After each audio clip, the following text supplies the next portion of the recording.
इस बीच बड़ी खबर आपको बता दें, राम मंदिर चढ़ावा चोरी मामले में अब दान पर जांच कर रही है एसआईटी। 15 दिन की और मोहलत उन्हें मिली है। जांच पूरी करने के लिए 15 दिन का अतिरिक्त समय दे दिया गया है। जांच का दायरा अब इसीलिए और बढ़ाया जाएगा ताकि सभी पहलुओं की गहन जांच हो। किसी दोषी को बख्शा नहीं जाएगा, यह आश्वासन दिया जा रहा है। एसआईटी मामले की निष्पक्ष और व्यापक जांच को अंजाम तक पहुंचाने के लिए कार्रवाई अब जारी रखेगी। हमारे साथ हमारे संवाददाता समर्थ श्रीवास्तव इस खबर पर लाइव जुड़ गए। समर्थ, अगर एसआईटी को अतिरिक्त समय दिया जा रहा है, इसका मतलब इतना आसान भी नहीं है। एसआईटी को 15 दिन के भीतर अपनी डिटेल रिपोर्ट देनी थी, यानी कि मामला बहुत ज्यादा गहरा है। राजीव, मामला बहुत गहरा है और देखिए अभी तक जितनी अरेस्टिंग्स हुई हैं ये लगातार अयोध्या के साधु संत या ट्रस्ट से जुड़े कई ऐसे लोग हैं जो दबी जबान बोल रहे हैं कि ये केवल छोटी मछलियां हैं। अभी बड़ी मछलियां बाहर ही हैं, बाहर घूम रही हैं। कई ऐसे भी पदाधिकारी हैं जिनके द्वारा इस्तीफा दे दिया गया है, पूछताछ भी हुई है, लेकिन बहुत पुख्ता सबूत जब तक नहीं मिलेगा तब तक कोई अरेस्टिंग आगे पुलिस नहीं कर सकती है। इसी को लेकर एसआईटी चाहती थी थोड़ी और मोहलत मिले, जो मोहलत सरकार की तरफ से दी गई है, यानी कि 15 दिन का अतिरिक्त समय एसआईटी को दे दिया गया है। प्रारंभिक जांच हो चुकी है, जो फाइनल रिपोर्ट पेश करनी है उसके लिए अब 15 दिन का समय और है। इसमें जो आरोपियों का मनी ट्रेल है या फिर जो संपत्तियां उन्होंने अर्जित की हैं या फिर जो भी डिस्काउंट ये अमाउंट था उससे इन्होंने क्या कुछ खरीदा है, कहां लगाया है, इवन जो यूपीआई पेमेंट्स इनके द्वारा किए गए हैं, मनी ट्रेल भी एस्टैब्लिश हो जाएगा। वो आज के डिजिटल दुनिया में बहुत बड़ी बात नहीं है। लेकिन इस बीच समर्थ, ये भी आपसे जानना होगा कि जिस बक्से तक आप पहुंचे वहां पर क्यूआर कोड की एक मिस्ट्री है। ये क्यूआर कोड बक्से पर क्यों लगाया गया? नहीं, देखिए हम लोग उस योगा सेंटर पहुंचे जहां पर जो आरोपी इस वक्त हिरासत में है, अरेस्ट है, वो 1.5 साल रहा है, अविनाश शुक्ला। तो कुल मिलाकर अपने भाई अभिषेक के साथ वो यहाँ रहता था और जब हम वहां से रिपोर्ट कर रहे थे तो वहां एक बक्सा दिखाई पड़ा जिस पर क्यूआर कोड लगा था और उसमें श्री राम मंदिर का कोष था। हालांकि वो ट्रस्ट से जुड़ा हुआ बक्सा नहीं लगता है, लेकिन जो कोष है यानी कि जो डोनेशन होता है उसका वो क्यूआर कोड है। हमने उसको अपने मोबाइल फोन से जब स्कैन किया यूपीआई ऐप से तो उस पर बाकायदा वही जो उसके भीतर लिखा हुआ है वही चीज लिख कर आई कि यानी कि जो मनी ट्रांसफर हो रहा है वो श्री रामचंद्र के कोष में हो रहा है।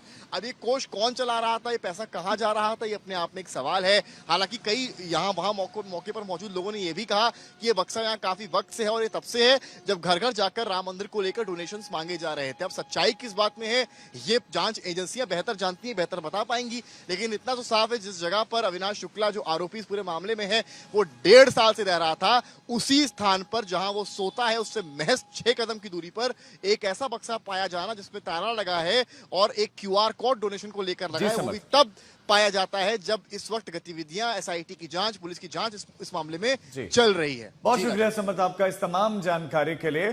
चढ़ावा प्रकरण उजागर होने के बाद से मंदिर परिसर में काउंटिंग व्यवस्था पूरी तरह से बदल गई है। अब पूरी प्रक्रिया सीसीटीवी कैमरों की कड़ी निगरानी में कराई जा रही है। बड़ी खबर, सीसीटीवी पर लगातार नजर रखी जा रही है। 12 अतिरिक्त कर्मचारियों को अब इसमें लगाया गया है। काउंटिंग कक्ष प्रवेश और बाहर निकलने वाले हर कर्मचारी की तलाशी ली जा रही है। हर स्तर पर तलाशी हो रही है। ड्रेस कोड भी लागू कर दिया गया है, यानी कि जो पहले खामियां थी उन्हें पूरी तरीके से अब दूर कर दिया गया है। पहले जो एसओपी बनाई गई थी उन एसओपी का पालन नहीं हो रहा था क्योंकि चोरी करवानी थी, तो वो एसओपी बनाई तो गई थी लेकिन सिर्फ पेपर में। लेकिन अब बताया जा रहा है कि उनका पालन भी शुरू हो गया है।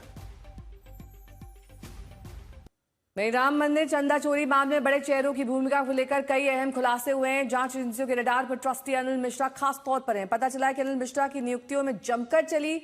उन्होंने चुनकर अपने लोगों की राम मंदिर में नियुक्तियां कराई हैं।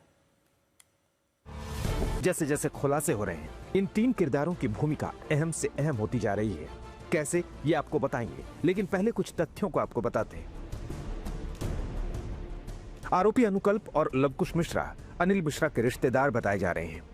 गिरफ्तार आरोपियों में टिन्नू यादव चंपत राय का बेहद करीबी रहा है। एक आरोपी सुभाष श्रीवास्तव रिटायर्ड बैंक कर्मी है और बाकी बचे 5 की नियुक्ति भी ट्रस्ट के किसी न किसी पदाधिकारी की सिफारिश पर हुई थी।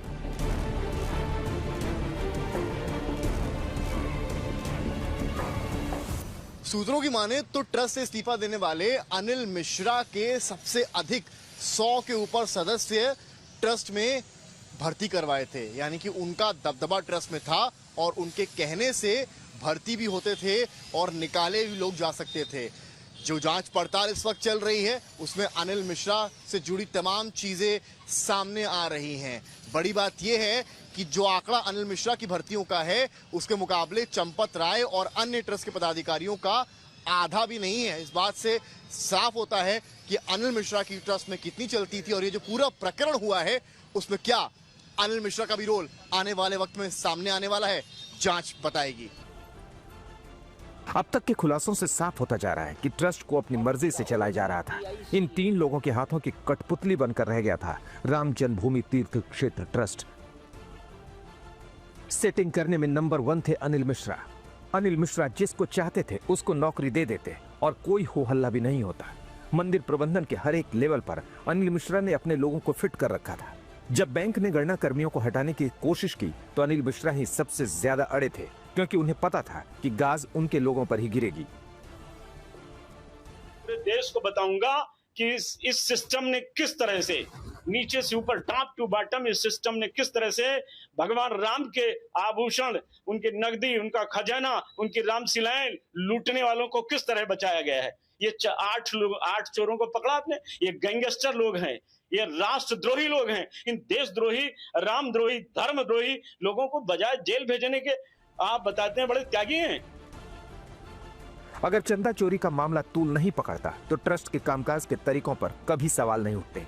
लेकिन अब हालात बदल गए हैं। अनिल मिश्रा सीधे सीधे एसआईटी के निशाने पर है। एसआईटी अनिल मिश्रा पर कमीशन लेने के आरोपों की भी जांच कर रही है। सूत्रों के मुताबिक जांच के दौरान उनकी कई संपत्तियों के बारे में पता चला है। एसआईटी ये भी आकलन कर रही है कि ट्रस्टी बनने के बाद उनकी संपत्ति कितनी बढ़ी। सूत्र बताते हैं कि इसमें कई गुना बढ़ोतरी हुई है, जो सामान्य नहीं है। जब एसआईटी अपनी विस्तृत रिपोर्ट तैयार कर शासन को सौंपेगी तो उसमें इसकी कई परतें और खुलेंगी।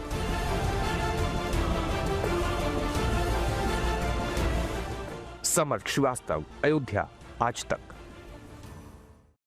तो पूरा ट्रस्ट ही संदेह के घेरे में और हमारे साथ हमारे संवाददाता कुमार अभिषेक भी जुड़ गए। कुमार अभिषेक, क्या क्या भूमिका रही है, किस किस का नाम किस भूमिका में आ रहा है, ट्रस्ट के किस सदस्य का नाम किस भूमिका में है चंदा चोरी में? देखिए राजीव, चूंकि 8 जो आरोपी हैं वो जेल भेजे जा चुके हैं, एक एक करके सबसे पूछताछ होनी शुरू हो चुकी है। लेकिन जो 3 लोग बाहर हैं, खास करके चंपत राय हो, अनिल मिश्रा हो, गोपाल राव हो, अब इनकी भूमिका की जांच चल रही है। इनसे पूछताछ हो चुकी है, इनके बयान दर्ज किए जा चुके हैं। चंपत राय को पूरे इस महासचिव होने के नाते पूरे परिसर या यूं कह ले राम मंदिर का सारा प्रबंधन उनके जिम्मे था। लेकिन अनिल मिश्रा के बारे में कहा जा रहा है कि जो दान की पूरी प्रक्रिया है, दान की राशि गिनने वाले, बैंक ले जाने वाले, इसके अलावा जो प्रबंधन में लगे हुए जितने कर्मचारी हैं उनकी नियुक्ति इन्होंने या इनके रिकमेंडेशन पर ही हुई।